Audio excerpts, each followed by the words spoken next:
How to make prospecting work. Okay, now let's not kid ourselves. Prospecting's tough. It's hard.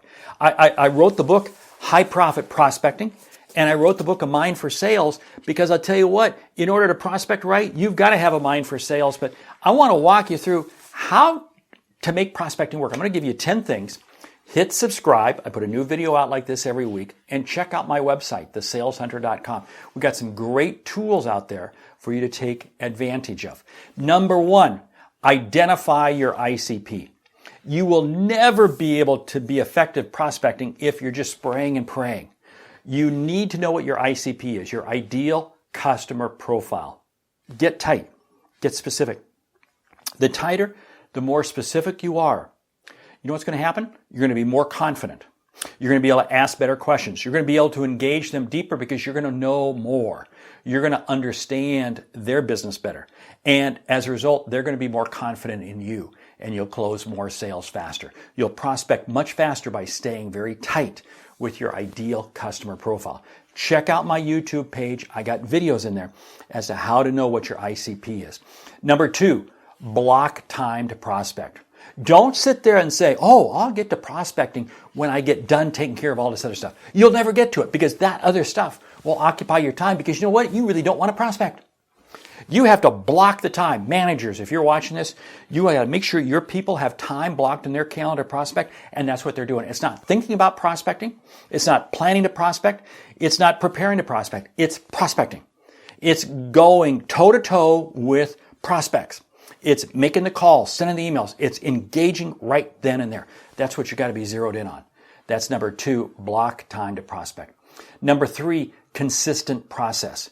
You've got to be consistent. Now, consistent is not the same email sent out to the same person 10 times. No.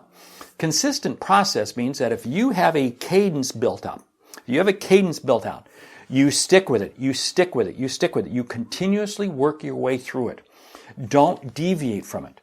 Because what happens, the vast reason why more salespeople are not successful than any other reason, I believe, is because they're not consistent with how they prospect.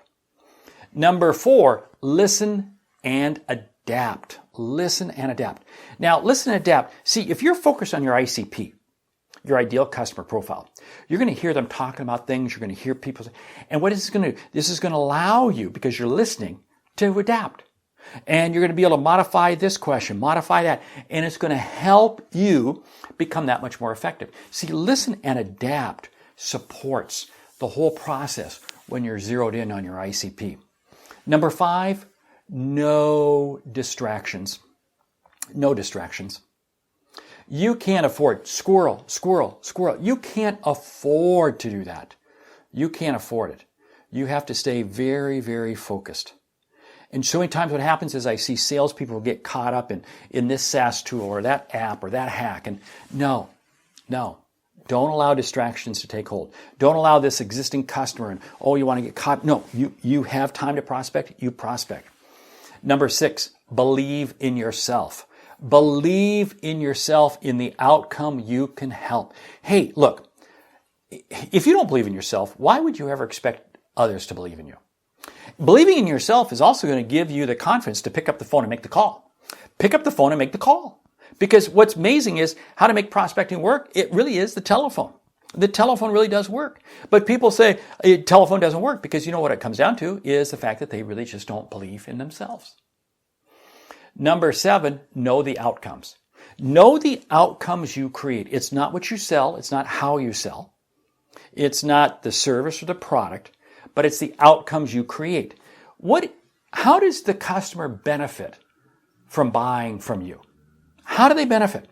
That's the outcome. You really want to be zeroed in and focused on that. And when you understand the outcomes, it's amazing how much better you can be in terms of asking the right questions, having the right dialogue, and being comfortable. And number eight, tailor your process to the ICP. Tailor the process to the ICP. This means you may have three ICPs, okay? You may have one ICP, which is a certain level of position that you're contacting.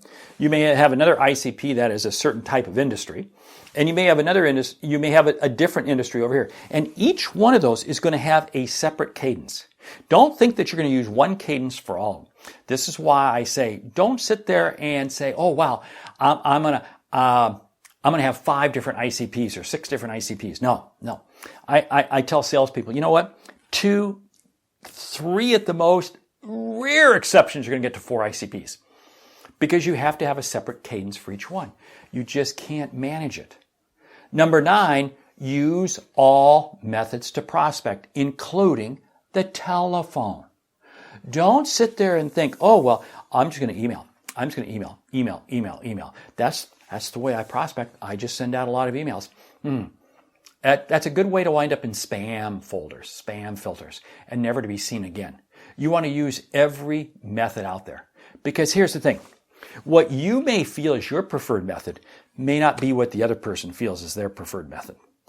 See, so this is why I got to use voicemail, telephone, email, text messaging, social media, video. I'm going to have to use every medium possible because everybody has their preferred communication method. And number 10, set and monitor your goals. You have to have goals and you have to monitor them. This comes right down to even during your prospecting period. Maybe you've set aside a 3-hour period to prospect today. Okay?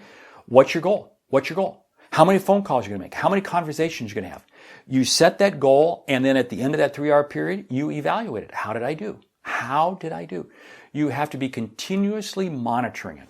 Now, here's the whole thing. Don't be dismayed by if you're not getting the results you're expecting. That's okay.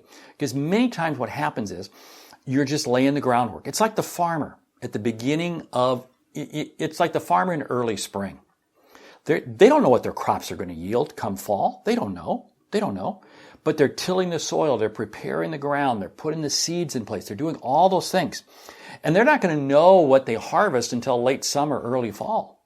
Same way. So you have to set and monitor your goals and be patient. Hey, 10 things as to how to make prospecting work. I love prospecting because it opens the doors to help others see and achieve what they didn't think was possible. I'm Mark Hunter, the Sales Center. Great selling.